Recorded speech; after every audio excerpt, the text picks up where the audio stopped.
Kaya itu bukan diukur melalui pendapatan bulanan, tetapi berapa banyak simpanan dan harta yang dimiliki dan berapa lama seseorang boleh bertahan tanpa pendapatan. Hari ini ramai individu berpendapatan tinggi masih terperangkap dalam gaya hidup mewah, komitmen hutang dan simpanan tunai yang mudah bocor. Mereka bekerja keras setiap bulan, tetapi baki di akaun simpanan kekal mendatar atau lebih teruk negatif.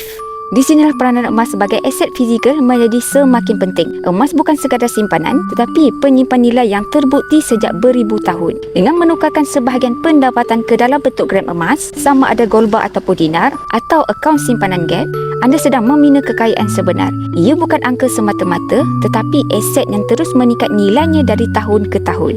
Gaji besar tanpa simpanan aset hanyalah ilusi kewangan. Tapi gaji sederhana dengan tabiat menyimpan emas secara konsisten boleh membawa kepada financial freedom yang sebenar.